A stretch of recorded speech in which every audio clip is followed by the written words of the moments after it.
नमस्कार, मैं हूं आपके साथ विभा उपाध्याय और आप सभी दर्शकों का अन्नदाता कार्यक्रम में स्वागत करती हूं। हमारे देश का किसान जन का पोषक है, वो श्रम का देवता है, अन्नदाता है।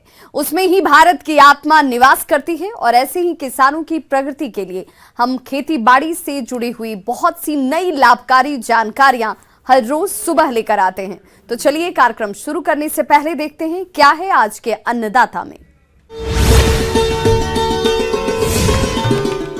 गेहूं की उन्नत खेती करके लें अधिक पैदावार।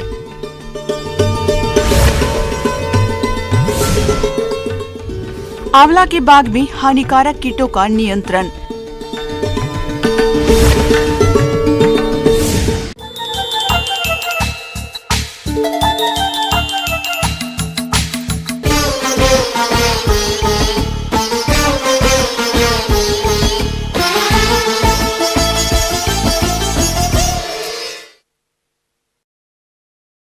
प्रदेश के जो किसान भाई गेहूं की खेती करना चाहते हैं, उनके लिए यह बुआई का सही समय है। गेहूं की फसल से अच्छा उत्पादन लेने के लिए गेहूं की उन्नत किस्मों का चुनाव करके वैज्ञानिक तरीके से बुआई करनी होगी।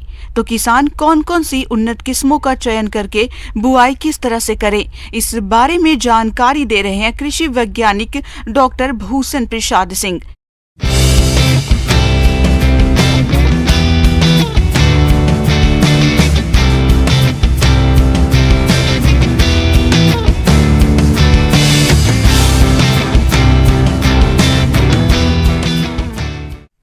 जो हमारी खेती के लिए जो क्या उपयुक्त फसलें हैं उसके बारे में और उनके कैसे उत्पादन को बढ़ाया जाए, इसके बारे में हम बात करेंगे। सबसे पहले जो अभी रबी सीजन हम लोग का है, तो इस रबी सीजन के लिए तो इसमें एक मुख्य फसल हमारे देश में गेहूं की एक फसल होती है, जो धान के बाद हम लोग गेहूं की फसल ले सकते हैं।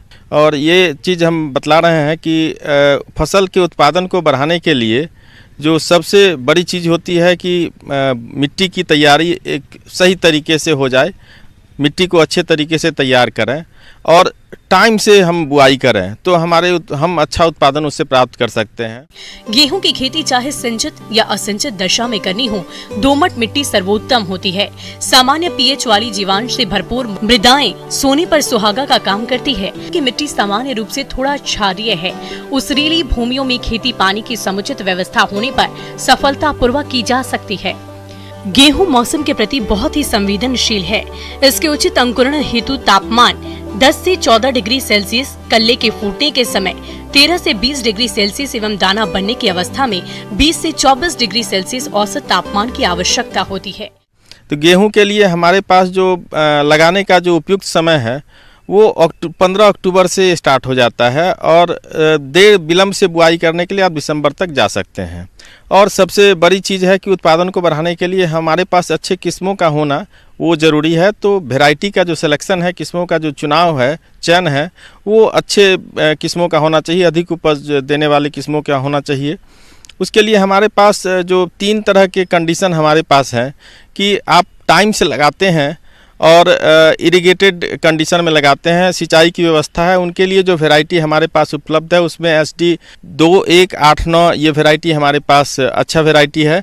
HD 2380 ये भी वैरायटी अच्छी है। MACS 2496 और ये वैरायटी जो है 105 से 115 दिनों के बीच में तैयार हो जाती है। तो इन किस्मों का आप चयन इस तरह से करें। और रेनफेड कंडीशन में सिंचाई की अच्छी व्यवस्था नहीं है, वैसे किसानों को उसमें NI 59 जो है वो अच्छी है, MACS 9 ये सब वैरायटी जो है उसको ले सकते हैं और ये भी तकरीबन 105 से 120 दिनों के बीच में तैयार होती है।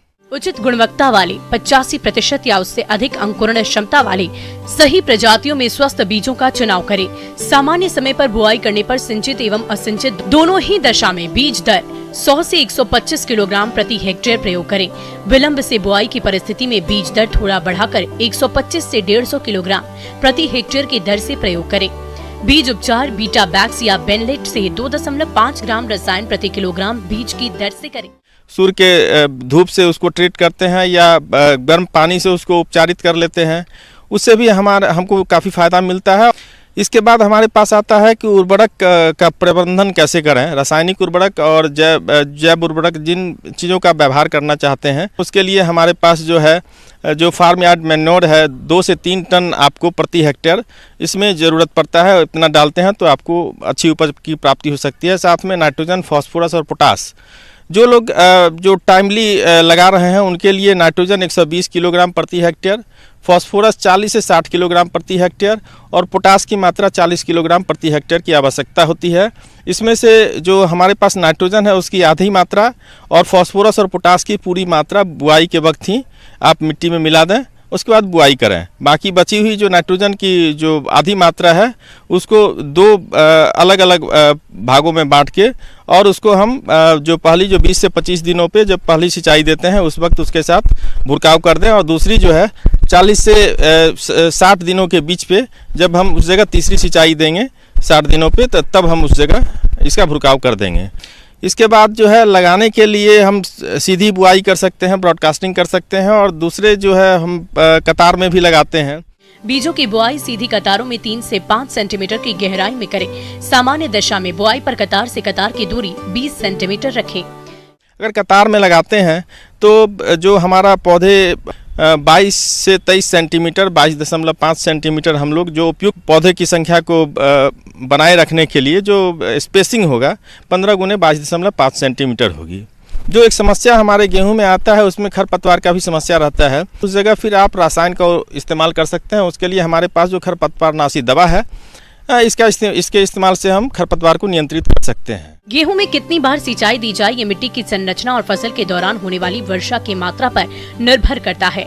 यदि संभव हो तो प्रथम सिंचाई समय पर बुआई के 20 से 25 दिनों बाद अवश्य करें तथा कम से कम 3 सिंचाई क्रमशः 20-25, 60-75, 90-100 दिनों बाद करें। ये अवस्थाएं क्रमशः ताज मूल जड़ें निकलते समय, कल्ले फूटते समय एवं दानों में दूध पड़ने के समय से मेल खाती है।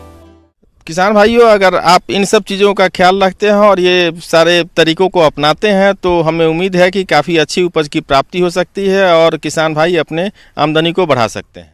किसान भाइयों, अभी तक आपने खेती से जुड़ी हुई कुछ उपयोगी जानकारियां देखी। अब लेते हैं एक छोटा सा ब्रेक, जल्द लौटेंगे और कार्यक्रम में आगे भी है खेती बाड़ी से जुड़ी हुई महत्वपूर्ण जानकारियां, तो बने रहिए हमारे साथ।